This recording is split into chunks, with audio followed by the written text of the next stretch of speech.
نحمده ونستعينه ونستغفره ونؤمن به ونتوكل عليه ونعوذ بالله من شرور أنفسنا ومن سيئات أعمالنا ومن يهده الله فلا مضل له ومن يضلل فلا هادي له ونشهد أن لا إله إلا الله ونشهد أن محمدا عبده ورسوله.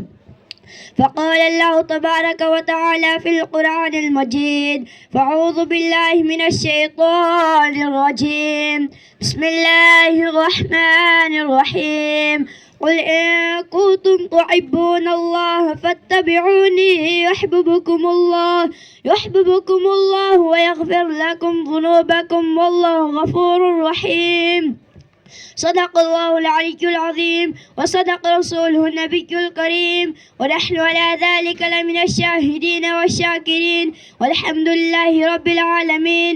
میرے بھائیوں اور دوستوں اور بزرگوں اور نوجوان ساتھیوں اور میرے استادان کرام، السلام علیکم ورحمۃ اللہ وبرکاتہ.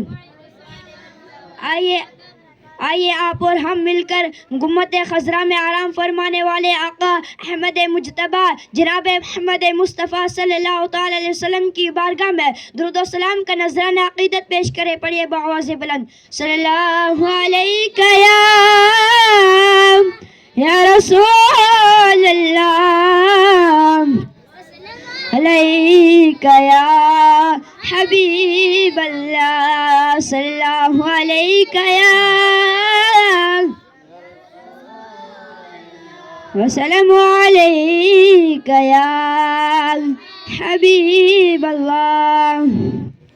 نہایت واجب الاحترام علماء اہل سنت، نوجوانان ملت، میرے بھائیوں اور دوستوں اور نوجوان ساتھیوں، اس مختصر سے تقریر میں محبت کی بات کرنی ہے، عقیدت کی بات کرنی ہے، قرآن کی بات کرنی ہے، مدینے والے کی بات کرنی ہے. ہمارا عقیدہ ہے مکہ بھی شان والا ہے، مدینہ بھی شان والا ہے. مکہ بھی عزت کی جگہ ہے، مدینہ بھی عزت کی جگہ ہے. مکہ بھی عظمت کا نشان ہے، مدینہ بھی عظمت کا نشان ہے. مکہ بھی پاک ہے، مدینہ بھی پاک ہے. مکہ میں اللہ کا گھر ہے، مدینے میں رسول اللہ کا گھر ہے. مکہ میں آب زمزم ہے، مدینے میں آب کوثر ہے. مکہ میں حضرت خدیجہ ہے، مدینے میں حضرت فاطمہ ہے. مکہ میں غار حرام ہے، مدینے میں غمت خضرا ہے. مکہ میں بیت الجبار ہے، مدینے میں یارو کا یار ہے. مکہ میں عرفات ہے، مدینے میں جلال خدا ہے. اور سب مل کر کہہ دو مدینے میں جمال مصطفیٰ ہے. صلی اللہ میرے نبی کریم صلی اللہ تعالی وسلم مسجد نبوی میں جلوہ گار ہے، صحابہ کا مجموعہ ہے. اپنے بڑے بڑے واعظ سنے ہوں گے، لیکن میں کہتا ہوں اس واعظ پر قربان جاؤں جس کا سننے والا بلال تھا اور سنانے والا آمینہ کا لال تھا. اپنے بڑے بڑے ادب، بڑے بڑے خطاب کے اجتماع دیکھے ہوں گے، لیکن میں کہتا ہوں اس اجتماع پر حوران جنت بھی رشک کرتی تھی.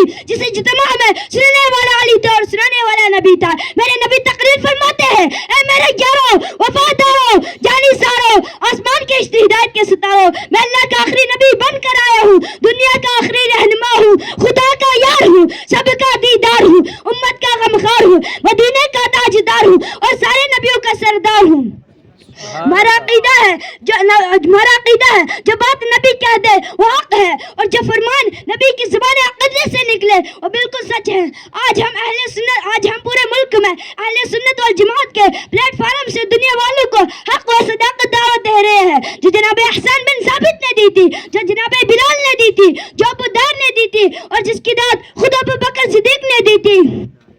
جناب بلال نے دی تھی اور جو ابو ذر نے دی تھی اور جس کی داد خود ابو بکر صدیق نے دی تھی. کہا ہمارے یادات ہیں، ہمارے نبی قیامت تک کے لیے نبی ہیں، ہمارے رسول قیامت تک کے لیے رسول ہیں، اور ایسے رسول ہیں اور ایسے نبی ہیں کہ ان کی مثل کوئی نہیں. ان کی ہر ایک ادا بے مثال، ان کی ولادت بے مثال، ان کی بے چینی بے مثال، ان کی کتاب قرآن بے مثال، ان کے یار صحابہ بے مثال. ہاں ہمارا عقیدہ ہے جو کپڑا نبی کے جسم مبارک سے لگ جائے وہ بھی بے مثال. حضرت عائشہ صدیقہ رضی اللہ تعالی عنہ قیامت کی مومنوں کی ماں فرماتی ہے کہ ایک دن نبی دو عالم نے مجھے چادر دی اور فرمایا یہ میرے مزمل والا لباس کو غسل دے. حضرت عائشہ رضی اللہ تعالی عنہ فرماتی ہے کہ میں نے آقا کا مزمل والا لباس لیا اور اسے غسل دیا. گھر میں تندور جل رہا تھا, وہاں میں آگ کی ارات میں لے کر کھڑی رہی. سعد حسین 1 گھنٹہ یا 2 گھنٹے, مگر وہ خشک ہونے میں نہیں آئے. اتنے میں نبی دو عالم تشریف لائے اور فرمایا, اے عائشہ میرا مزمل والا لباس کا غسل دیا. عرض کیا آقا آپ کے مزمل والے لباس کا غسل تو دیا, لیکن 2 گھنٹے سے آپ کی ارات میں لے کر کھڑی ہوں, مگر وہ خشک ہونے میں نہیں آتے. میرے نبی نے فرمایا, اے عائشہ تجھے خبر نہیں ہے, جس کپڑے سے نبی کا جسم مبارک لگ جائے اس پر آپ کی ارات بھی اثر نہیں کرتی. نعرہ تکبیر, نعرہ رسالت, نعرہ حیدری, نعرہ تکبیر, نعرہ رسالت. ہمارا عقیدہ ہے نبی کی زندگی سے ہماری زندگی ہے وہ بستا ہے. اگر نبی نہ ہوتا تو کسی کا چارہ نہ ہوتا, اگر نبی نہ ہوتا تو کسی کا گزارا نہ ہوتا, اگر نبی نہ ہوتا تو یتیموں کا والا نہ ہوتا, اگر نبی نہ ہوتا تو یہ بحر و بر نہ ہوتے, خشک و اتر نہ ہوتے, شجر و حجر نہ ہوتے, زمین و زمان ہوتے, مکین و مکان نہ ہوتے, ملک و زمان نہ ہوتے, مرک و زمان نہ ہوتے, بلکہ سارا جہاں نہ ہوتا. اسی لیے تو اعلیٰ حضرت سید شیخ امام خان فاضل بریلوی رضی اللہ تعالیٰ فرماتے ہیں, وہ جو نہ تھے کچھ نہ تھا, وہ جو نہ ہو کچھ نہ ہو, جان ہے جہان کی جان ہے تو یہ جہاں ہے. تو ماننا پڑے گا جو نبی ہوگا وہ ہر وقت نبی ہوگا, وہ ہر لمحہ نبی ہوگا, انہیں کوئی وقت مقرر نہیں. آج لوگ کہتے ہیں کہ نبی کو پیدائش سے لے کر 40 سال کے عرصے تک انہیں خبر ہی نہیں ہوتی کہ میں نبی ہوں یا نہیں. وہ تو 40 سال کے بعد نبی بنے تھے, انہیں تو 40 سال کے بعد نبوت ملی تھی. نعوذ باللہ. لیکن میں کہتا ہوں اللہ کے مقدس قرآن سے پوچھو, اے قرآن ذرا بتا اللہ کا جو نبی ہوتا ہے وہ پیدا ہوتے ہی نبی ہوتا ہے 40 سال کے بعد. کیونکہ نوجوانوں جو بات قرآن کہہ دے وہ حق ہے, اور ذرا زور سے کہہ دو حق ہے. اللہ کا مقدس قرآن کہتا ہے ذالک الکتاب لا ریب فیہ, یہ وہ کتاب ہے جس میں شک و شبہ کی گنجائش نہیں ہے. قرآن لا ریب فیہ ہے تو ماننا پڑے گا جس کے اوپر یہ نازل ہوئی ہے وہ بھی تو بے عیب ہے. قرآن لا ریب فیہ, نبی بے عیب. قرآن لا ریب فیہ, نبی بے عیب. قرآن اللہ کی کتاب ہے, نبی اللہ کا پیغمبر ہے. قرآن اللہ کی کتاب ہے, نبی اللہ کا پیغمبر ہے. قرآن حق عالم الغیب ہے اور نبی اس کا شمشیر ہے. قرآن حق عالم الغیب ہے اور نبی اس کا شمشیر ہے. قرآن ہدایت کے لیے عظیم رہنما ہے اور نبی خود حبیب خدا ہے. قرآن اس مصحف کی تحریر ہے اور نبی اس مصحف کی تصویر ہے. میرے ملت کے نوجوانوں قرآن پڑھو, قرآن عظیم کی تلاوت کرو, قرآن کے سپاروں کو دیکھو, سپاروں کے آیتوں کو دیکھو, آیتوں کے رکوع کو دیکھو, رکوع کے الفاظ کو دیکھو, الفاظ کے معنی کو دیکھو, معنی میں طالب عاشق رسول کو دیکھو. وما علینا الا البلاغ المبین. سبحان اللہ, ماشاءاللہ. یہ تھے مشاہد حسین جو آپ حضرات کے سامنے تقریر پیش کر رہے تھے.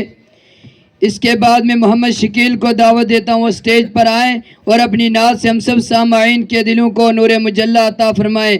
اس کے آنے سے قبل میں یہ کہوں